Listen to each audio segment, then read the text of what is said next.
Assalamualaikum warahmatullahi wabarakatuh. Pada kesempatan hari ini kita akan membahas tentang fungsi dasar. Pertama yang kita bahas adalah fungsi eksponensial.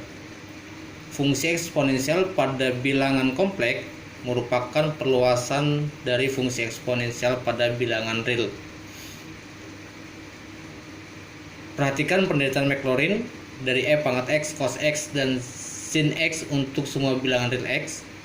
Ini pernah dibahas sebagai tugas mahasiswa sampai dengan pembuktian bahwa e pangkat i kali y sama dengan cos y tambah i sinus y.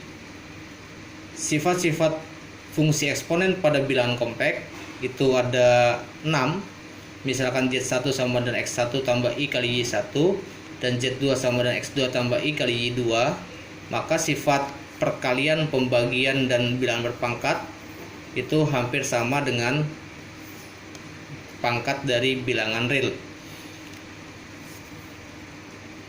E pangkat i kali y sama dengan cos y ditambah i kali sin y. Ini kita sebut dengan rumus Euler. Sehingga jika z sama dengan x tambah i kali y, maka e pangkat z sama dengan e pangkat x cos y ditambah i kali sinus y. Dalam bentuk polar, jika z sama dengan r dikalikan cos theta ditambah i sinus theta, maka dapat ditulis menjadi z sama dengan r pangkat dapat ditulis menjadi z sama dengan r e pangkat i theta. Sehingga dari rumus Euler akan diperoleh jika e pangkat 2p kali i sama dengan 1, e pangkat pi per 2 sama dengan i, e pangkat pi sama dengan min 1, e pangkat min pi per 2 sama dengan min 1, dan e pangkat min pi sama dengan min 1. Ini didapat jika kita mensubstitusikan nilai pi pada persamaan cos y ditambah i sinus y. Bentuk khusus dari eksponen, jika z bilangan real atau z sama dengan x ditambah i kali 0, maka e pangkat z sama dengan e pangkat x.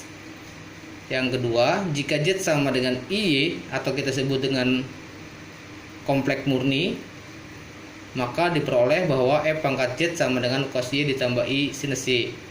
Dan jika z sama dengan x tambah i kali y, maka e pangkat z sama dengan e pangkat x cos y ditambah i sinus y, atau kita kenal dengan e pangkat x cis y. Dengan r sama dengan norm e pangkat z sama dengan e pangkat x dan nilainya lebih dari 0, argumen dari e pangkat z sama dengan y. E pangkat z analitik untuk seluruh z. Berarti kalau dia analitik, dia harus memenuhi kondisi Cauchy-Riemann dan dia harus kontinu. Z sama dengan x tambah i kali y, e pangkat z sama dengan do e pangkat x cos y per do x ditambah i do e pangkat x sinus y dibagi do x. Kalau kita hitung, didapat e pangkat x cos y ditambah e pangkat x sinus y. Di sini harusnya ada i-nya. Sehingga e pangkat z sama dengan cos y ditambah i sinus y. Sehingga diperoleh bahwa turunan dari fz sama dengan e pangkat z adalah e pangkat z.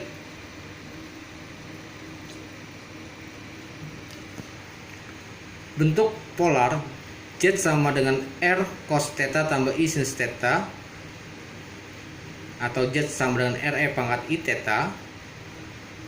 Norm e pangkat i kali y sama dengan norm cos y tambah i sinus y, atau akar dari cos kuadrat tambah sin kuadrat sama dengan 1. Jadi norm e pangkat z sama dengan e pangkat x, argumen dari e pangkat z sama dengan y plus minus 2 np, bergantung pada perputarannya, apakah dia searah dengan jarum jam atau dia berlawanan arah dengan jarum jam. Contoh, hitunglah e pangkat z dalam bentuk u tambah i kali v dan norm e pangkat z 1. Z sama dengan 2pi.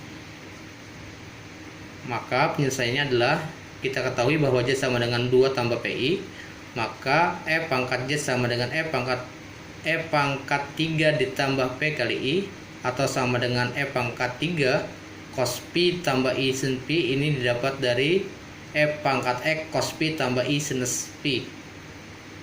Kalau kita hitung maka diperoleh nilai min 20,0, saya ulangi, min 20,085. Silakan Anda gunakan kalkulator. Dan diperoleh maka E pangkat Z dalam tanda mutlak sama dengan norm E pangkat 3 atau E pangkat 3 dalam tanda mutlak sama dengan 20,085. Ini dihitung dengan menggunakan kalkulator. Contoh yang kedua, hitunglah E pangkat negatif 1/2 ditambah 3/2i dalam bentuk radian. E pangkat min 1/2 ditambah 3/2i sama dengan E pangkat min 1/2 itu didapat dari E pangkat X cos Y ditambah I sin Y. Berarti cos 3/2 ditambah min sin 3/2.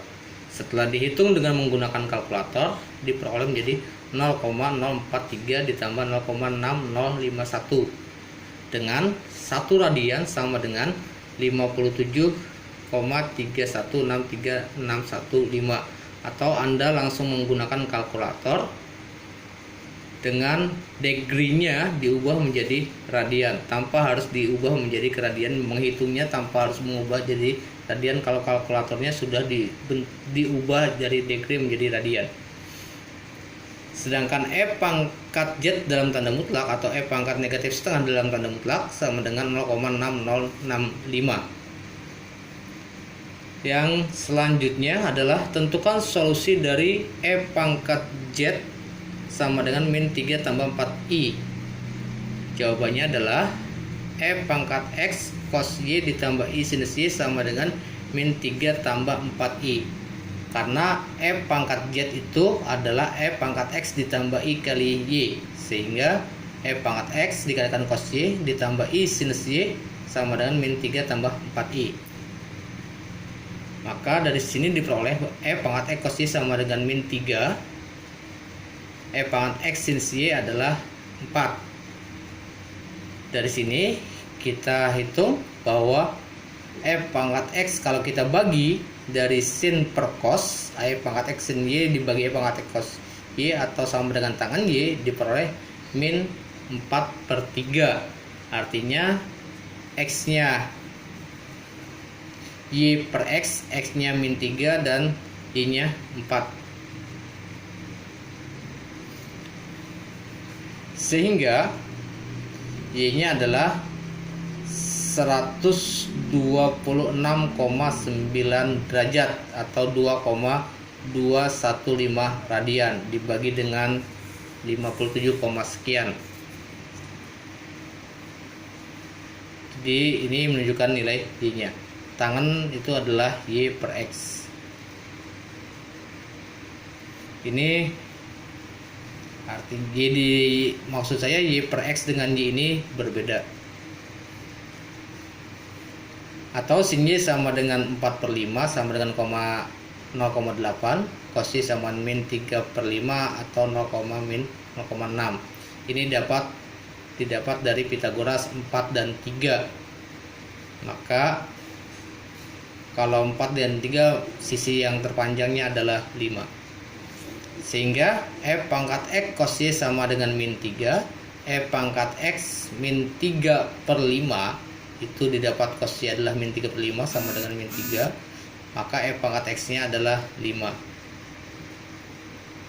E pangkat X sama dengan 5, maka X nya adalah, dan 5 sama dengan 1,609, maka kita peroleh E pangkat Z sama dengan min 3 ditambah 4 kali I sama dengan E pangkat 1,609 ditambah 2,215 I. Itu adalah materi untuk fungsi dasar tentang fungsi eksponen. Kita lanjutkan pada materi selanjutnya. Terima kasih.